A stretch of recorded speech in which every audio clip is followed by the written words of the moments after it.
Hey guys, and welcome to an episode of A Healthy Dose of Fran. Today, Disney returned in a look at the multiverse, but in particular looking at one film whose placement in the multiverse in the world of the gods has been questioned a lot. And that film is The Princess and the Frog. So today I'll be explaining why it does make sense that this film fits that universe. And it's all because of its villain, Dr Facilier. So today I'll be explaining how Dr Facilier converses with the gods.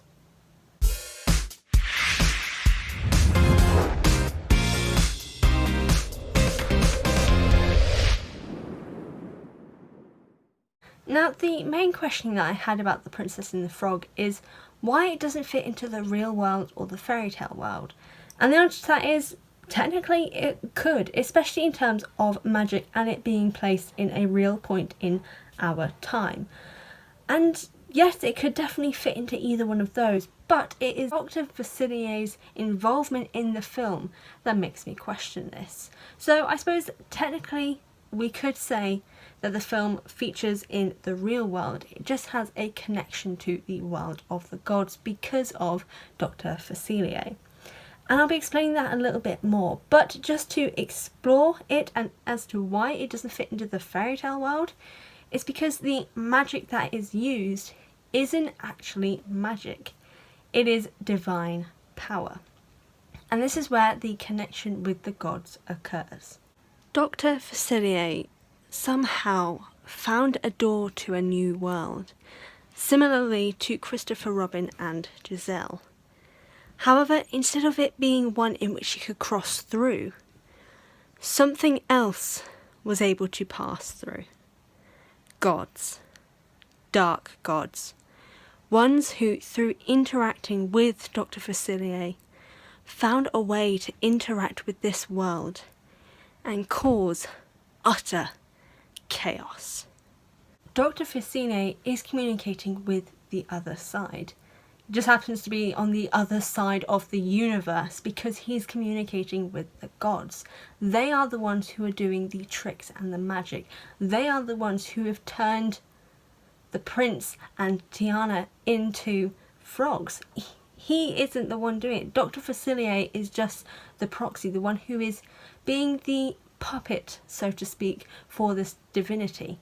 He isn't doing it himself. He has a blood debt with them and a blood payment with them, but only so that they can be in him and using him as their human form in this world so they can interact with it and possibly just play around with those in the real world, because more often than not they can't cross universes, godly power or not, because it's not allowed.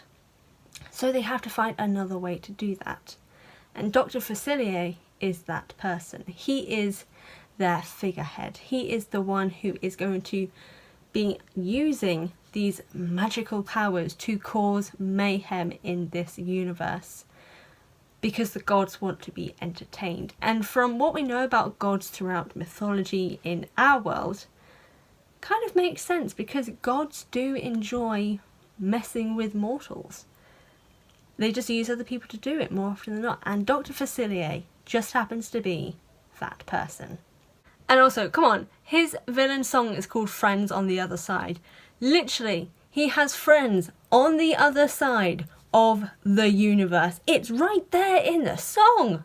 To prove that this is definitely the case, we can see it with the shadow. The shadow has an omnipotence about it. It is able to be on its own. It isn't connected to Dr Facilier. Very similar to Peter Pan, whose shadow has a mind of its own. And as we know from my previous video, Neverland is part of the world of the gods. So this shadow omnipotence and omnipresence, etc. power, being with Dr Facilier, shows that it is actually part of the world of the gods. Again, this is just another form of it being a god using a mortal to do their bidding. And it's also the shadow that drags him to his doom. Everything that happens in the end where the blood debt occurs, where they take him back because he has failed them, shows that firstly he has no control over anything that is happening, that he is their puppet. Just confirms that he does have these friends on the other side. It's just that these friends are in fact gods who are having their own sort of play with the mortal real world. And that's why Dr Facilier proves that there is a connection between the princess and the frog and the world of the gods. But what do you guys think? Do you agree with me that Dr Facilier proves that there is a connection to the world of the gods, or do you have your own theories as to what universe the princess and the frog could be in? If you do, let me know in the comment section down below. In general, guys, I want to thank you so much for watching this video. I really do appreciate it. If you go to the description box down below, you'll find the links to my Instagram, Twitter and Patreon. Well, on Patreon there are now 5 tiers of access available, including such things as early access, future say, poll involvement and a personalised video message from yours truly. If you can't support me on Patreon, don't worry, I can always do with another subscriber. So if you go to the button down below and click subscribe, or click the one popping up here on screen, I'd appreciate it. If you want to check out my previous Disney videos, the playlist will be popping up here, and then something else for you beautiful people will be popping up here. Again, thank you guys so much for watching, and I'll see you guys next time.